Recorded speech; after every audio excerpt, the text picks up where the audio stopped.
গল্পের শুরুতে একটি পরিবারকে দেখা যায় যারা অবৈধভাবে সীমানা পার হওয়ার চেষ্টা করছিল। তাদের সাথে যে পাচারকারী লোকটা ছিল সে ওই পরিবারের সাথে খুব খারাপ আচরণ করছিল। ঠিক তখন দূরে পাহাড়ের উপর একজন সোলজার দেখা যায়। তারা হয়তো শুরুতে ভেবেছিল এই সোলজার তাদের বাঁচানোর জন্য এসেছে, কিন্তু সে যখন পাহাড় থেকে লাফিয়ে লাফিয়ে তাদের সামনে আসলো তখন তারা সবাই ভয়ে আতঙ্কিত হয়ে যায়। দেখা যায় ওই সোলজারটা আসলে একটা ভয়ানক জম্বি। মুহূর্তের মধ্যে সেই জম্বিটা সবাইকে কামড়ে দিয়ে তাদেরকেও জম্বি বানিয়ে দেয়। এবার গল্পে 2 দিন আগের দৃশ্য দেখানো হয়। একটি গোপন ল্যাবের ভেতর কিছু সায়েন্টিস্ট জম্বিদের উপর এক্সপেরিমেন্ট করছিল। ঠিক তখন একজন লোক এসে বলে দেশের বড় বড় নেতারা পরিদর্শনের জন্য এসেছেন। যেহেতু পুরো প্রজেক্টের দায়িত্ব তাদের হাতে, তাই তারা জানতে চান প্রজেক্ট কতদূর এগোলো। পরের দৃশ্যে আমরা একটি জেলখানায় একজন বন্দি গ্যাংস্টারকে দেখি যার নাম অ্যালোনসো। সে জেলের ভেতর থাকলেও তার হাত কিন্তু পুরো দেশে ছড়িয়ে আছে। সে এই জেলখানায় বসেই পুরো দেশে ড্রাগ সাপ্লাই করে। আর এই গ্যাংস্টারকে আজ এমন একটা জেলে শিফট করা হবে যেখান থেকে কেউ কখনো পালাতে পারে না। ল্যাবে তখন একজন মন্ত্রী আসেন পরীক্ষাগুলো দেখতে। জানা যায় সেই বিজ্ঞানী এমন এক ড্রাগ তৈরি করছেন যা সৈন্যদের শরীরে দিলে তারা কোনো ব্যথা অনুভব করবে না এবং মারাত্মক আহত হলেও তারা লড়াই চালিয়ে যেতে পারবে। এই ড্রাগ তৈরি করতে তিনি পশু আর পোকামাকড়ের রক্ত ব্যবহার করছিলেন। মন্ত্রীর সামনে তিনি একটি শূকরের শরীরে সেই ইনজেকশন পুশ করেন, কিন্তু শক্তিশালী হওয়ার বদলে শূকরটি সাথে সাথেই মারা যায়। এটি দেখে মন্ত্রী খুব রেগে যান। তিনি বলেন বিজ্ঞানী শুধু সময় নষ্ট করছেন। তাকে আলটিমেটাম দেওয়া হয় যে 1 সপ্তাহের মধ্যে এই সুপার সোলজার ড্রাগ তৈরি করতে হবে। মন্ত্রীর বকা খেয়ে বিজ্ঞানী রাগের মাথায় আরেকটি শূকরকে ডবল ডোজ ইনজেকশন দেন এবং সেটিকে মৃত শূকরদের স্তূপের মধ্যে ফেলে দেন। পরে সৈন্যরা সেই মৃত শূকরগুলোকে মরুভূমিতে ফেলে দিয়ে আসে। এদিকে জেলের ভেতরে অ্যালোনসোকে মুক্ত করার জন্য তার এক সহযোগী সাংবাদিক সেজে প্রবেশ করে। অন্য একজন পার্টনার সিসিটিভি ক্যামেরা বন্ধ করে দেয়, কিন্তু অ্যালোনসো জানতে পারে তার দলে একজন বিশ্বাসঘাতক আছে। তাই সে পালানোর বদলে সেই লোকটিকে মেরে নিজের বিছানায় শুয়ে রাখে। স্পেশাল ফোর্স যখন অ্যালোনসোকে নিতে আসে তারা বিছানায় অ্যালোনসোর বদলে একটি মৃত দেহ দেখতে পায় এবং বুঝতে পারে যে অ্যালোনসো জেল থেকে পালিয়ে গেছে। এবার দৃশ্যটি আবার সেই মরুভূমিতে ফিরে আসে যেখানে মৃত শূকরগুলো ফেলে রাখা হয়েছিল। একটি ক্ষুধার্ত নেকড়ে সেখানে এসে মৃত শূকর খাওয়ার চেষ্টা করে, কিন্তু সে জানতো না যে তার খাবারই তাকে আক্রমণ করবে। হঠাৎ সেই শূকরগুলো তাদের ভয়ঙ্কর চোখ মেলে তাকায় এবং নেকড়েটিকে ছিঁড়ে খেয়ে ফেলে। এরপর তারা একটি সুড়ঙ্গের ভেতরে ঢুকে পড়ে। দেখা যায় এই সুড়ঙ্গটি সোজা সেই জেলখানার দিকেই গেছে যেখান দিয়ে অ্যালোনসো পালাচ্ছিল। ঠিক এই সময় স্পেশাল ফোর্সের সৈন্যরা অ্যালোনসোকে খুঁজতে সেই সুড়ঙ্গে ঢোকে। হঠাৎ সেখানে এক বিস্ফোরণ ঘটে এবং সুড়ঙ্গের ছাদ সৈন্যদের ওপর ধসে পড়ে। কপাল জোরে তারা সামান্য চোট নিয়ে বেঁচে যায়, কিন্তু তারা অ্যালোনসোকে খুঁজে পাওয়ার আগেই সেই জম্বি শূকরগুলো তাদের উপর হামলা করে। প্রাণ বাঁচানোর জন্য সৈন্যরা শূকরগুলোকে গুলি করে মেরে ফেললেও তার আগেই শূকরগুলো কয়েকজন সৈন্যকে কামড়ে দেয়। এর ফলে সেই শূকর থেকে জম্বি ভাইরাস তাদের শরীরেও প্রবেশ করে। অন্যদিকে ল্যাবে বিজ্ঞানী সেই ড্রাগের সাথে আরো কিছু পাউডার মেশান এবং একটি শূকরকে ইনজেকশন দেওয়ার পর বিশেষ গ্যাস শুকতে দেন। প্রথমে শূকরটি মরে গেল, কিছুক্ষণ পর সেটি অদ্ভুতভাবে জেগে ওঠে এবং পাগলামি শুরু করে। খাঁচার ভেতর থাকা অন্য শূকরদের সে আক্রমণ করতে থাকে। এটি দেখে বিজ্ঞানী খুব খুশি হন। তিনি কমান্ডারকে ফোন করে জানান যে তাদের মিশন সফল হয়েছে এবং ওষুধটি কাজ করছে। বিজ্ঞানী দাবি করেন যে এটি একটি সুপার পিগ বা শক্তিশালী শূকরে পরিণত হয়েছে। তাকে শুধু ওষুধের ডোজটি সামান্য পরিবর্তন করতে হবে যাতে সুপার সোলজাররা তাদের মস্তিষ্কের নিয়ন্ত্রণ না হারায় এবং পাগল না হয়ে যায়। ল্যাবের ভেতর একটি খাঁচায় থাকা মৃত শূকর সরাবার সময় এক সৈন্য সেটিকে খুব কিউট বা আদরে মনে করে স্পর্শ করে, কিন্তু হাত দিতেই শূকরটি তার আঙুলে কামড়ে দেয়। কয়েক সেকেন্ডের মধ্যেই সেই সৈন্য জম্বিতে পরিণত হয়। তারা তাকে বিছানায় বেঁধে রাখলেও তার অবস্থা আরো খারাপ হতে থাকে। মনে হচ্ছিল সে অতি প্রাকৃত শক্তি পেয়েছে, কারণ সে অনায়াসেই হাতের বাঁধন ছিঁড়ে ফেলছিল। দৃশ্যটি এরপর সেই জম্বি রেঞ্জারদের দিকে যায় যারা অ্যালোনসোকে তাড়া করছিল। তারা সেই বিল্ডিং এর কাছে পৌঁছে যায় যেখানে অ্যালোনসো লুকিয়ে আছে। পথে তারা সাপ থেকে শুরু করে যা সামনে পাচ্ছিল সব খেয়ে ফেলছিল। তারা জম্বি হলেও নিজেদের মিশনের কথা ভোলেনি। অন্যদিকে আমরা দেখি অ্যালোনসো তার ছেলেকে একটি ড্রোন উপহার দেয় এবং সাবধান করে দেয় যে ড্রোন উড়ানোর সময় সে যেন কোনোভাবেই বাড়ির বাইরে না যায়, কিন্তু ছেলেটি তার বাবার কথা না শুনে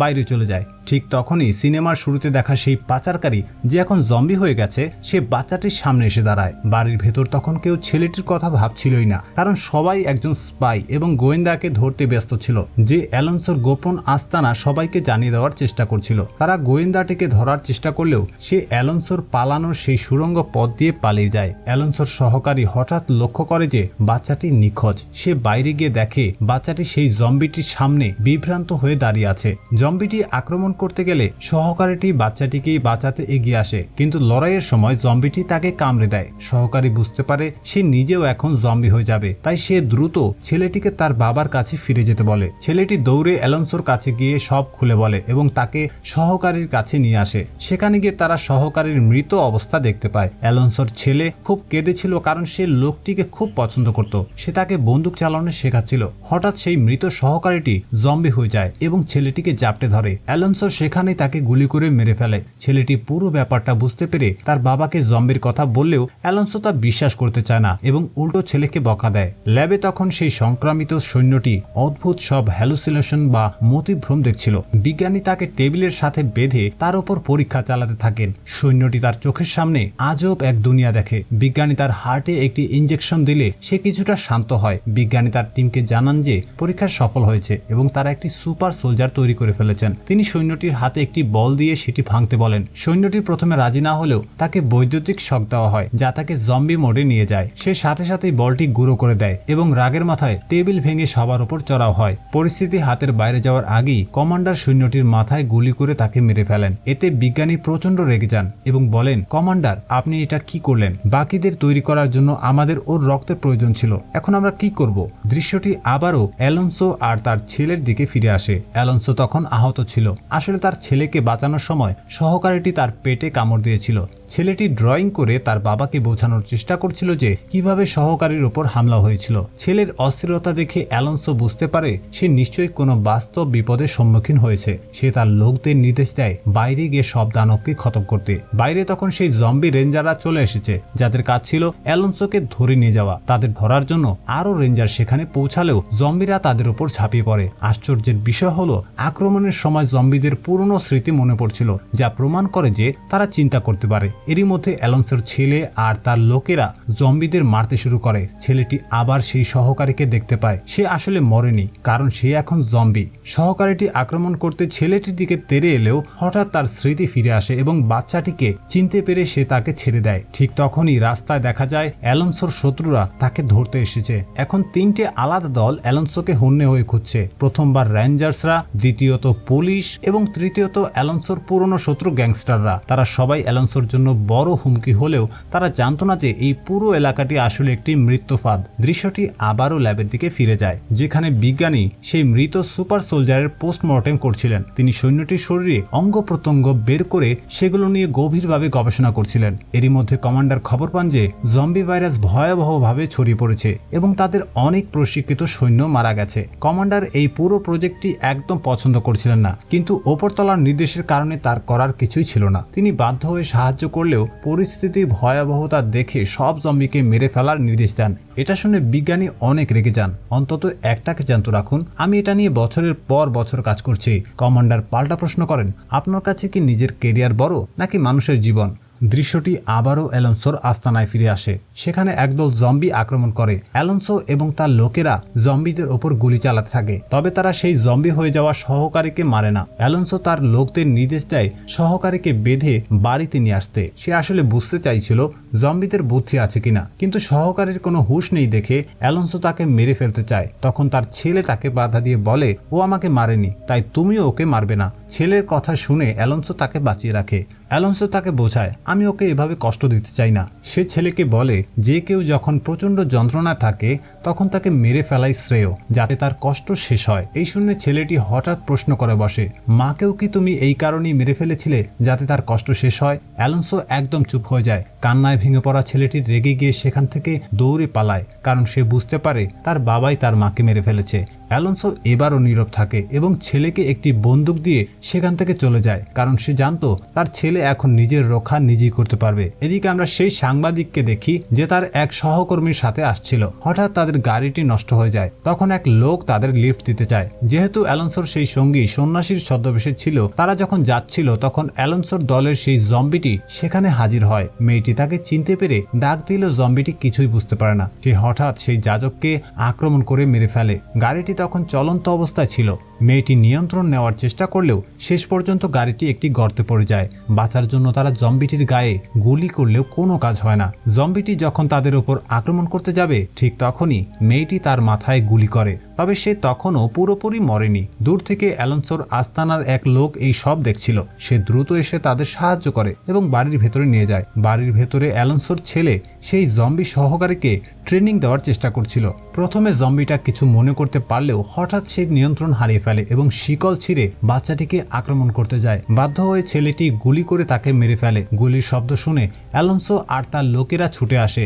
নিজের ছেলের এই সাহস দেখে অ্যালোনসো মনে মনে গর্বিত হয়, যদিও ছেলেটি খুব দুঃখ পেয়েছিল। ঠিক তখনই সেই রেঞ্জার্সরা যারা অ্যালোনসোকে ধরতে এসেছিল তারা বাড়ির কাছে পৌঁছে যায় এবং পশুর মতো আক্রমণ শুরু করে।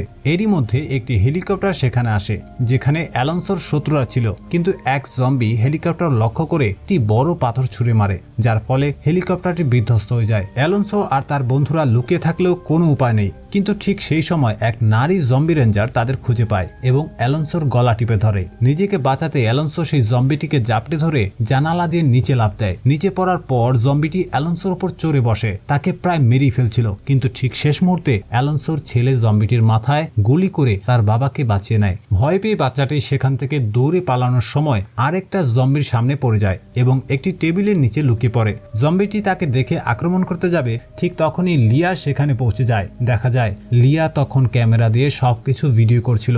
লিয়া আসলে অ্যালোনসোর সাথে থাকলেও সে মনে প্রাণে একজন সাংবাদিক ছিল। সে মূলত বড় বড় ক্ষমতাশালী মানুষদের খবরের নেশায় আর জনপ্রিয় হওয়ার জন্য অ্যালোনসোকে ব্যবহার করছিল। অ্যালোনসো তার উপর খুব বিরক্ত হয়, কারণ এই বিপদের মুখেও লিয়া মানুষের জীবনের চেয়ে নিজের কেরিয়ার নিয়ে বেশি ভাবছিল। বাইরে অ্যালোনসোর লোকেরা জম্বিদের মাথায় আঘাত করে লড়াই চালিয়ে যাচ্ছিল। ঠিক তখনই সেনাবাহিনীর একটি ট্রাক সেখানে পৌঁছে যায়। কমান্ডার জম্বিদের নির্দেশ দেন স্যারেন্ডার করতে, না হলে তাদের মেরে ফেলা হবে। অ্যালোনসো আর তার বন্ধুরা এটি শুনে বুঝতে পারে যে সৈন্যরা আসলে জম্বিদের নিতে এসেছে, তাই তারা এই সুযোগে পালানোর সিদ্ধান্ত নেয়। তাদের মধ্যে দুজন শত্রু থাকলেও এই বিপদে তারা এক হয়ে যায়, কারণ কেউই ধরা পড়তে চাইছিল না। এরপর একটি অদ্ভুত দৃশ্য দেখা যায়। জম্বি কমান্ডাররা মানুষের মতো তাদের বন্দুক নিচে ফেলে দিয়ে হাত তুলে স্যালেন্ডার করছে। তারা বোঝানোর চেষ্টা করছিল যে তাদের মস্তিষ্ক এখন মানুষের মতো কাজ করতে পারে এবং তারা চিন্তা করার ক্ষমতা রাখে। এটি দেখে বিজ্ঞানী খুব খুশি হন, কারণ তার পরীক্ষা সফল হয়েছে। তিনি এই জম্বি সৈন্যদের বাঁচাতে চাইলেও কমান্ডার তার কথা শোনেন না এবং গুলি করার নির্দেশ দেন।